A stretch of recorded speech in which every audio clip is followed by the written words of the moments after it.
تو قربانی یہ شکر کا نذرانہ ہے جب دو عظیم عبادتیں بندے نے ادا کر لیں، یعنی ایک رمضان المبارک اور اسی طرح حج بیت اللہ، یہ دو عظیم عبادتیں جب بندے نے ادا کر لیں تو پھر اللہ تعالیٰ نے کہا کہ اب شکر کا نذرانہ پیش کرو، میری بارگاہ میں شکر کا نذرانہ پیش کرو، اور وہ شکر کا نذرانہ قربانی تھی۔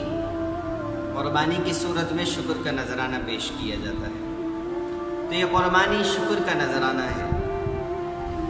اللہ نے اپنے نبی یعنی حضرت ابراہیم خلیل اللہ علیہ السلام کو خواب میں یہ بات دکھلائی کہ آپ اپنے بیٹے کو ذبح کر رہے ہیں۔ چونکہ انبیاء کا خواب بے معنی نہیں ہوتا، جیسا کہ ہمارے خواب بے معنی ہے، انبیاء کا خواب وحی ہوا کرتا ہے، اور جب خواب وحی تھا تو حضرت ابراہیم سمجھ گئے کہ یہ اللہ کا حکم ہے اور مجھے اس حکم کی تعمیل کرنی ہے، اس حکم کو پورا کرنا ہے، لہٰذا آپ تو خواب دیکھتے کے ساتھ ہی اس عمل پر، اس فعل پر تیار ہو گئے، کیونکہ اللہ کا حکم تھا۔ اور خلیل اللہ علیہ السلام چونکہ اللہ کی محبت میں سرشار تھے تو آپ اللہ کے حکم سے بالکل بھی دریغ نہ کر سکتے تھے، بالکل بھی دریغ نہ کر سکتے تھے، آپ فوراً تیار ہو گئے۔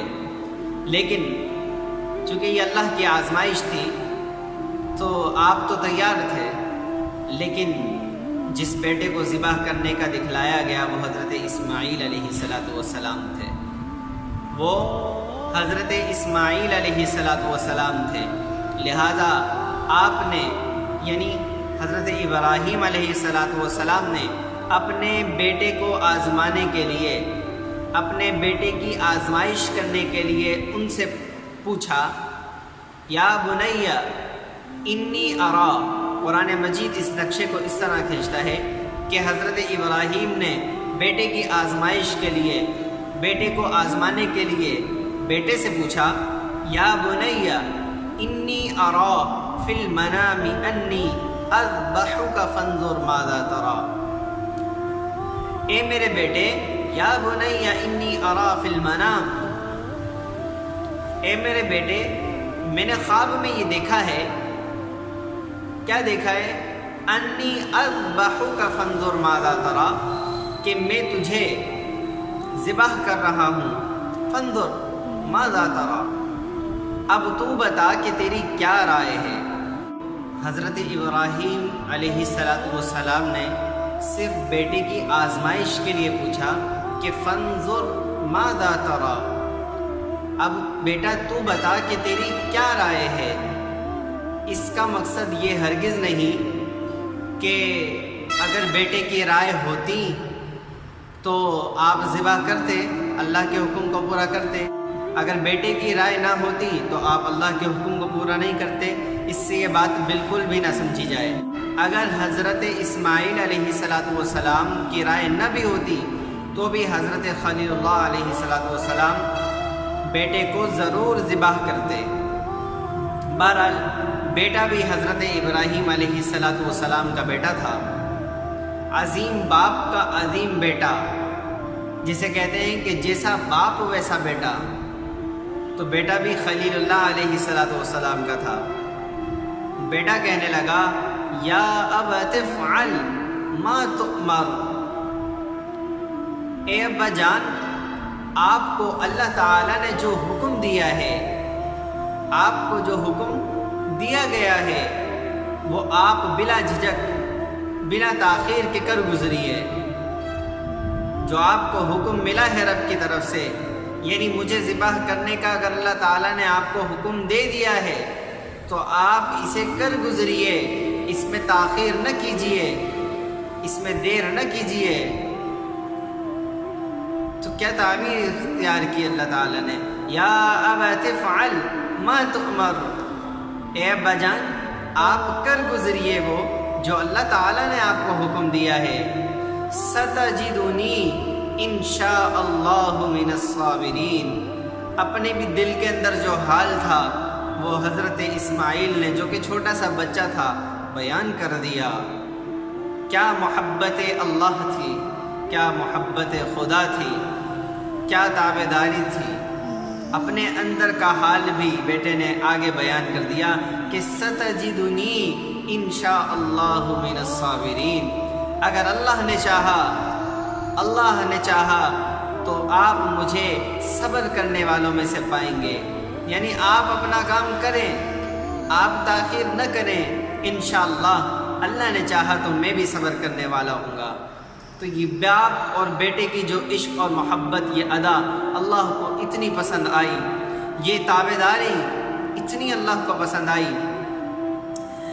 اب جب حضرت ابراہیم علیہ السلام نے بیٹے کو زمین پر لٹا دیا، فلما، قرآن نے اس طرح بیان کیا، فلما اسلما وتلہ للجبین، جب دونوں اس فعل کے کرنے پر راضی ہو گئے، جب دونوں تیار ہو گئے، تو جب حضرت ابراہیم علیہ السلام نے بیٹے کو منہ کے بل لٹا دیا، اب چھری چلانا باقی تھی۔ آپ نے قربان کرنے کے لیے اپنے بیٹے کو لٹایا، ادھر فرشتوں کی صدائیں بلند ہوئی، اللہ اکبر اللہ اکبر۔ جب یہ کلمات حضرت ابراہیم علیہ السلام نے سنے تو آپ کا جو ایک ولولہ تھا، ایک عزم تھا، ایک ارادہ تھا، وہ مزید بلند ہوا، آپ مزید باہمت ہوئے۔ تو آپ نے فرشتوں کا یہ کلام سن کر کہا، لا الہ الا اللہ واللہ اکبر۔ نیچے بیٹا لیٹا ہوا تھا جو کہ ذبح ہونے کے لیے تیار تھا۔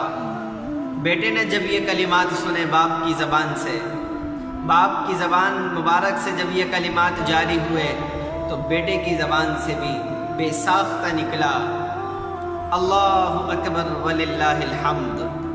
تو جب ان تینوں کلمات کو جوڑا گیا، جو فرشتوں نے کہا وہ، جو حضرت ابراہیم علیہ السلام نے کہا وہ، جو حضرت اسماعیل علیہ السلام نے کہا وہ، یہ تین کلاموں کو جب جوڑا گیا تو بن گئی تکبیر تشریق، اللہ اکبر لا الہ الا اللہ واللہ اکبر وللہ الحمد۔ یہ ایک محبت کا کلام تھا، یہ ایک محبت کا کلام تھا جسے میرے اللہ نے تکبیر تشریق بنا دیا، اور یہ جو تکبیر تھی اس کو واجب کر دیا کہ 9 ذی الحجہ کی صبح سے لے کر 13 ذی الحجہ کی عصر تک اس کو پابندی سے پڑھا جائے، اور یہ پڑھنا تمہارے پر واجب ہے، چھوڑو گے تو گناہ ہوگا۔ یہ محبت کا، عشق کا جو کلام تھا اس کو اللہ تعالیٰ نے واجب کر دیا۔ اب مسلمان 9 ذی الحجہ کی فجر سے 13 ذی الحجہ کے عصر تک یہ کلمات پڑھتے ہیں ہر فرض نماز کے بعد، جو کہ واجب ہیں، چھوڑنا گناہ ہے۔ تو یہ محبت کا کلام تھا۔ بہرحال جب آپ لیٹ گئے اور جب چھری چلانے لگے تو چھری نہ چلے، کیسے چلے؟ عظیم باپ کا عظیم بیٹا نیچے لیٹا ہوا ہے۔ اللہ تعالیٰ نے کہا کہ تمہارے ذمے جو کام تھا وہ تم کر گزرے ابراہیم، تمہیں جو حکم ملا تم نے پورا کر دیا، تمہیں جو وحی کے ذریعے خواب کے اندر بتلایا گیا جو وحی تھی وہ آپ نے پورا کر دیا۔ اب میں دیکھتا ہوں، اب باقی کام میرا ہے۔ آپ نے چھری چلائی، چھری چل رہی ہے، ذبح ہو رہا ہے۔ آپ نے جب اپنی آنکھیں کھولی، یعنی حضرت ابراہیم نے جب اپنی آنکھیں کھولی تو دیکھا کہ نیچے بیٹا نہیں بلکہ جنت سے آیا ہوا دمبا ہے۔ آپ نے ایسے نظر گھما کے دیکھا تو حضرت اسماعیل علیہ السلام دور بیٹھے مسکرا رہے تھے۔ سبحان اللہ، یہ ہے میرا اللہ جو قربانی مانگتا ہے لیتا نہیں، قربانی مانگتا ہے لیتا نہیں۔ صرف بندوں کو ایک ہمت دلانا ہوتا ہے کہ بندے یہ کرتے نہیں۔ جب بندے اس بات پہ آ جاتے ہیں تو اللہ تعالیٰ کو ویسے ہی پسند آ جاتا ہے، اللہ تعالیٰ کو ویسے ہی دیکھنے سے پسند آ جاتا ہے کہ میرا بندہ تیار تو ہوا۔ تو ہم اپنی ہمت، اپنی ارادے بلند کریں اور اپنے قربانیوں کو خلاص نیت کے ساتھ ادا کریں، اور اسے سنت ابراہیمی سمجھ کے ادا کریں، کیونکہ یہ اسلام کے شعار میں سے ہے۔ یہ قربانی حضرت ابراہیم علیہ السلام سے لے کر آج تک زندہ ہے، اور انشاءاللہ قیامت تک آنے والے مسلمانوں کے اندر زندہ رہے گی انشاءاللہ، چونکہ اس کو ایک قبولیت کا شرف حاصل ہے۔ اور قربانی کرنا چونکہ واجب ہے تو اس سنت کو ادا کرنا بہت ضروری ہے۔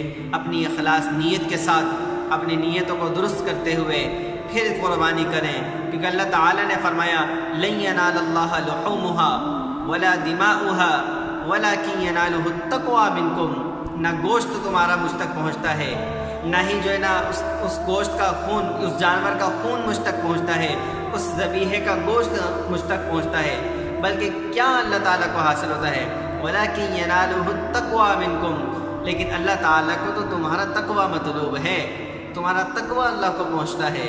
اللہ تعالیٰ گویا فرماتے ہیں کہ مجھے تمہارے گوشت کی بھی ضرورت نہیں جو تم ذبح کرتے ہو، اس جانور کے خون کی بھی ضرورت نہیں جو تم بہاتے ہو، لیکن مجھے تو تمہارا تقوی چاہیے، تمہارا صاف دل چاہیے، تمہاری خالص نیت چاہیے، جو تم اس ذبیحے کو قربان کرتے ہوئے اپنے دل کے اندر نیت کرو۔ ہاں گوشت تو ویسے ہی حاصل ہو جائے گا، کیونکہ اللہ تعالیٰ نے صرف قربانی کے ذریعے قربت مانگی ہے، قربانی کے ذریعے قربت مانگی ہے، تقوی مانگا ہے۔ اللہ تعالیٰ نے گوشت اور خون نہیں مانگا، تو گوشت تو ویسے ہی ہمیں حاصل ہو جائے گا بنا نیت کے۔ لہذا نیت کی ضرورت ہے کس کے لیے؟ اللہ کے قرب کے لیے، تقوی کے لیے، اخلاص کے لیے نیت کی ضرورت ہے کہ اپنی نیتوں کو ہم خالص کر لیں قربانی کے اندر۔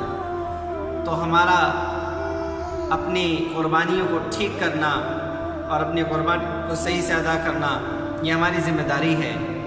اللہ تعالیٰ سے دعا ہے کہ اللہ تعالیٰ ہمیں صحیح معنوں میں قربانی کرنے کی توفیق عطا فرمائے اور ہماری قربانیوں کو اللہ تعالیٰ قبول و مقبول فرمائے۔ السلام علیکم ورحمۃ اللہ۔